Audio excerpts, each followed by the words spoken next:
Prison would benefit from him in a work capacity if he were sentenced to life without parole? I say yes with my experience, not only just incarceration, but as former warden and even as a jail administrator. He's someone that's young, he's healthy. In reality, we need that labor, we need that sweat equity, and we will put him out there to work because we do have an aging prison population, jail administration.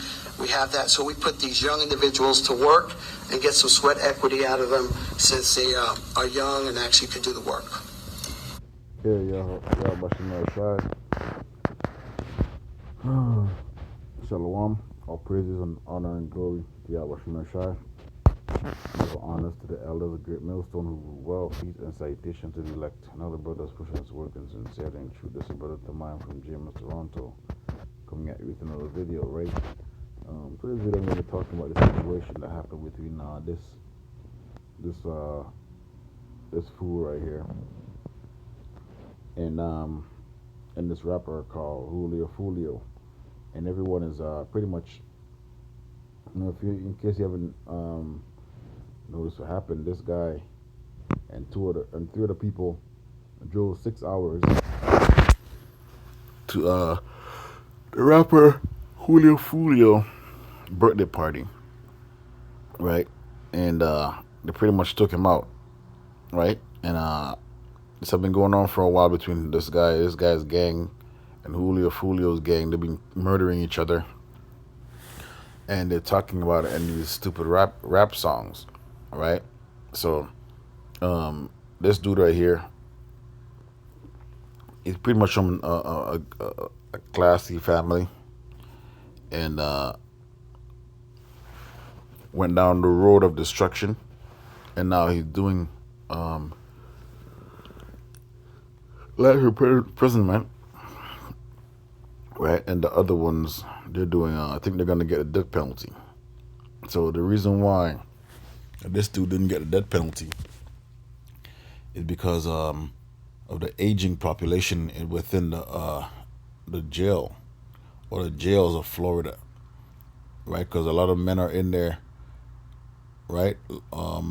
Rightfully and wrongfully convicted, right? When it comes to the legal system. So the way that they worded this whole situation here, right? They were talking about his sweat equity, right? They were talking about how important it is for this dude, and they were pretty much making an auction for this guy right here, right? This shows you the curses are real, right? Firstly, if we had, if they were really going against the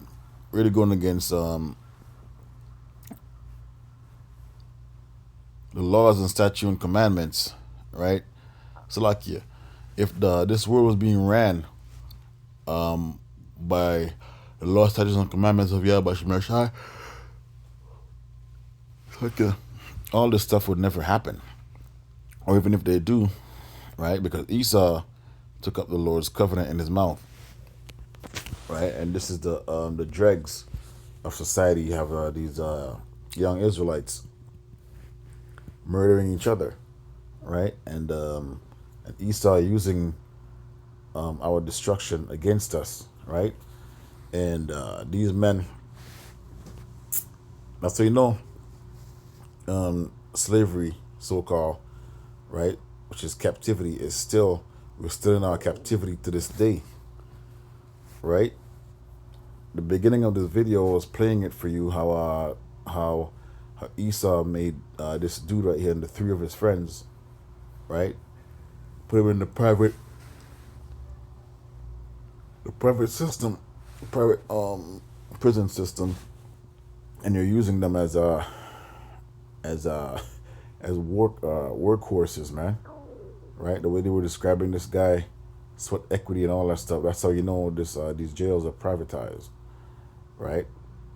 Made it seem like this dude was nothing more than just a number. And the guy said that he's just nothing but a number when he's when he's in jail.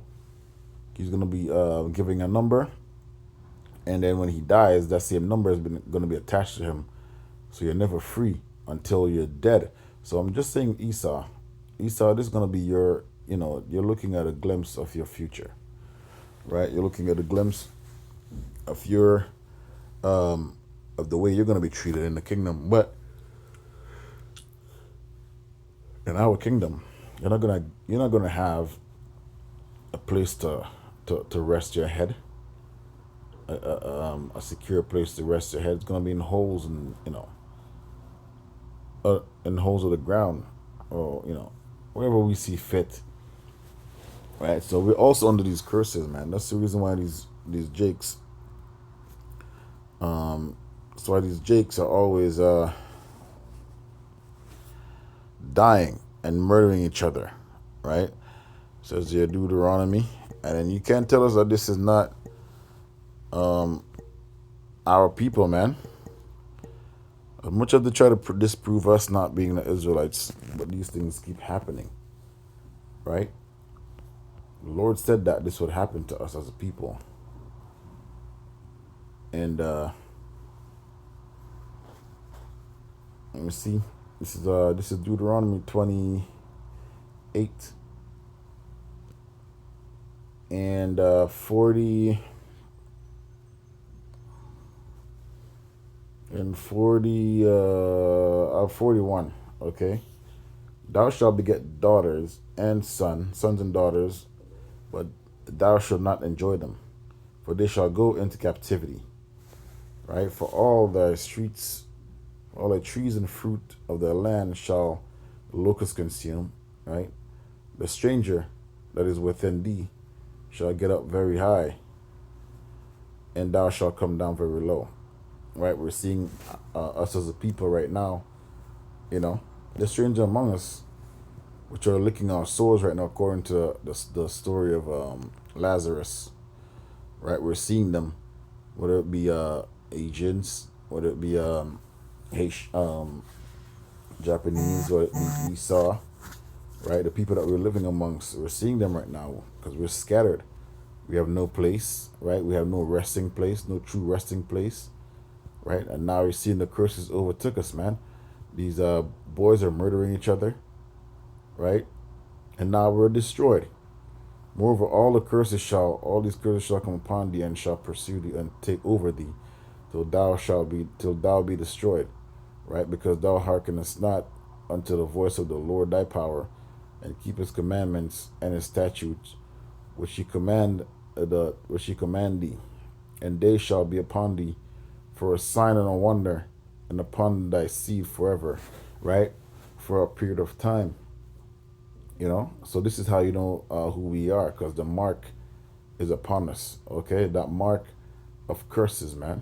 Right? It says here, because thou servest not the Lord thy power with joyfulness and gladness of heart, for the abundance of all things. Right? Therefore shalt thou serve thine enemies, which the Lord shall send against thee in hunger and in thirst and in nakedness and in the want of all things, and he shall put a yoke of iron upon thy neck until he have destroyed thee.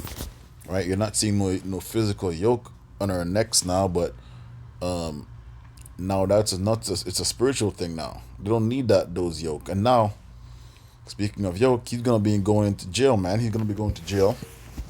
This idiot right here. He's going to be going to jail, and he's going to have that yoke put upon him, right? On his hands, on his feet, right? The yoke of the neck, that's all gone now, but spiritually it's still here, right? Your mind is gone. You don't need that physical yoke upon your neck anymore, because Esau have beaten these Negroes to the point where they see each other as the enemies. Then now they call it the oppositions, right? Where am I?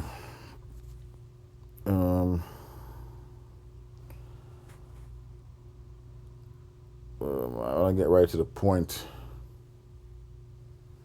Verse 53, and says, and thou shalt eat and thou shalt eat the fruit of thine own body, the fruit of thy sons and of thy daughters, which the Lord thy power hath given thee, right, in the siege and in the straitness, wherewith thine enemies shall distress thee, right? Verse 54, this is the point right here. So that the man that is tender among you and very delicate, his eyes shall be evil toward his brother, and toward his wife of his bosom, and toward the remnant of his seed, which he shall leave. Right, and this is a main reason why this whole curse right here in 54 is very important. Right, the tender and delicate men among you, which your brothers, right, the ones you call ops now, right, your eyes evil towards them. In fact, you become a statistic, right? Now, they have this thing called drill music, where you have these guys, they're pretty much murdering each other, calling each other's names on songs. And we talk about life based on Mr. Gathrights. Right? I'm not even going to get into the songs because my phone's don't really have a lot of juice left, but it's okay. But they make songs telling each other dirty deeds, pretty much, right? Talking about how many bodies they dropped, where the person's found. But this is all part of the curses because there's no stability, there's no correction in the house, right? Talks about here, where it says you shall leave your children, pretty much, roughly paraphrasing here in 56, right? Which shows that there's no structure. There's no one in the household to guide these young children, right? Because there was a girl involved here too in this whole case, right? Esau is just using all of this so he can make money from the prison system, man. Jam you up in those prison systems so that you can be a statistic and use you when you make your mistakes, right? Of hate, murdering each other.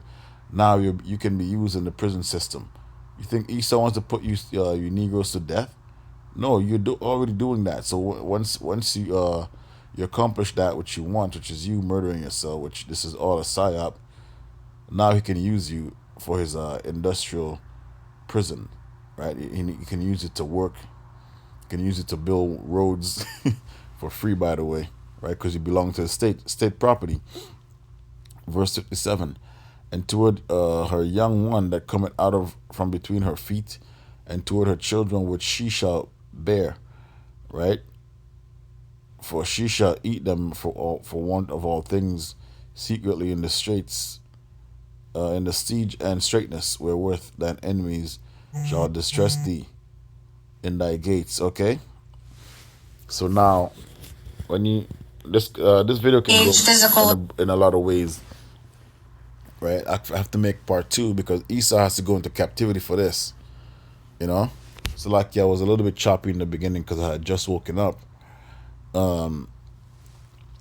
Esau, you got to pay for this, okay? You got to pay for what you've done to these Israelites, man. So now you're seeing people, they're pretty much posting this guy. This guy went viral for being light-skinned, right? And the rest of these so-called dark-skinned dudes, there's no sympathy shown for them, right? Which, according to our laws, all of them should be put to death, right? But in Esau's kingdom, these things can happen, where these men can murder other men and nothing happens to them, right?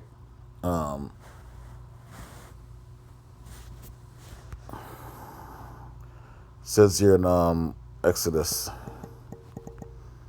I think this is the 4th commandment. I can't remember. Exodus, thou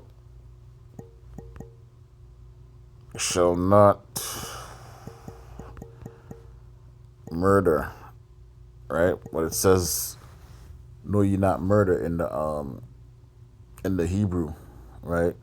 This is Exodus 20:13, and it says, "Thou shalt not kill," but it says, "You know ye not murder" in the Hebrew, right? And that's a commandment that these dudes broke. Abilities, things like. Right. And in this society, Esau don't even want you to put hands on these children, but your scripture tells you to beat them on their sides, when it comes to discipline, because these boys and girls, they need a disciplinary action figure in their lives, man, or else this is what you get. This is the results, right? There's no one to pretty much bow down their necks, right? And this is what the enemy wants, right? Let me get that actually.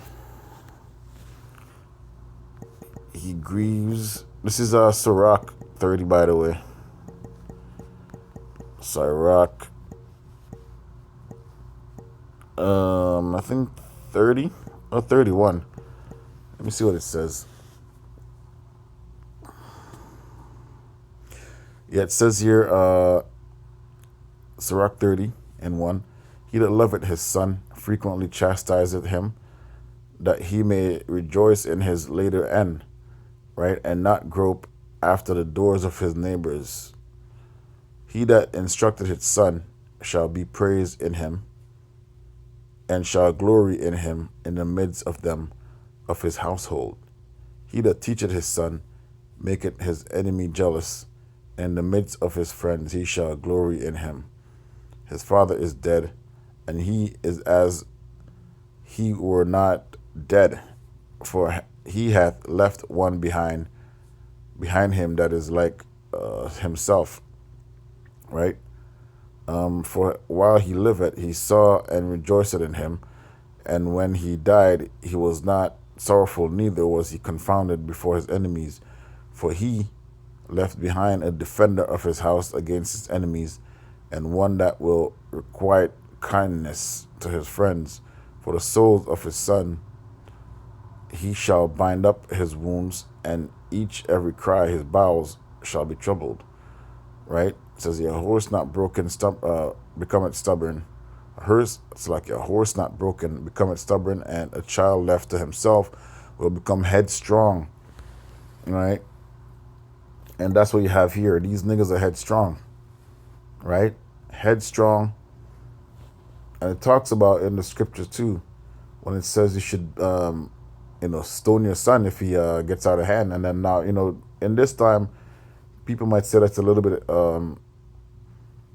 extreme. But is it really extreme? What would you rather have? One son gone because he's taken out because he's disrespectful to his parents, right? And he has no discipline, or you leave him and then he grows up to do shit like this. Because remember, kids don't just grow up and just start murdering people. There's a lot of things that happen behind the scenes. You warn them once, warn them twice, doing all kind of shit, man. Steal, right? Fight, all that kind of stuff, man.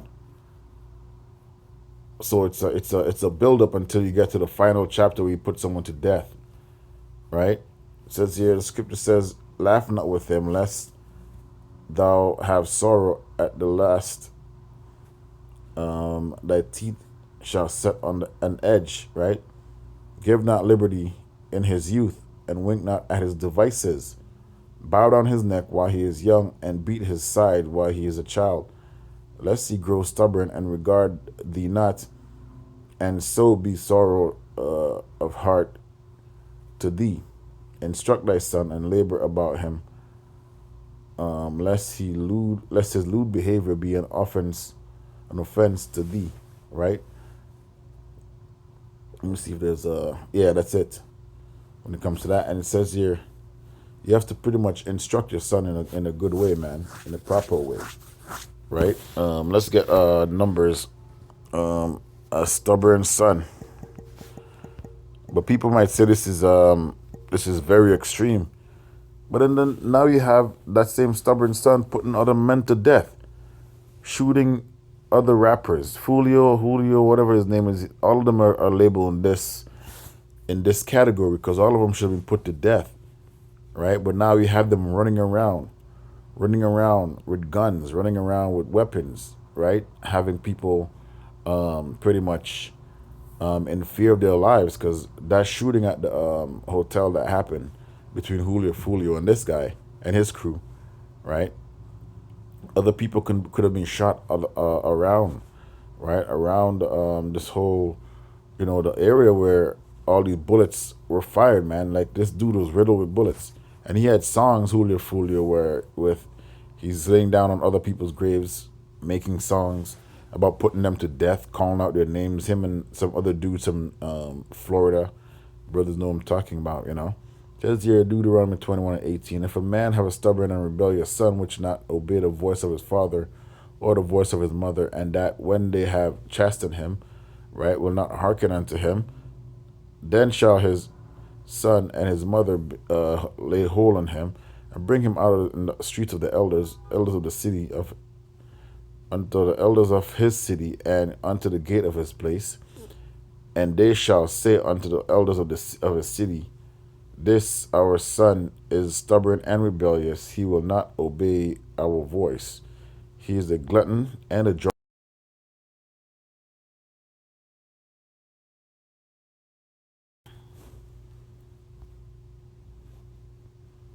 Salakia, I'm not too sure if it's still on, but the battery is about to die.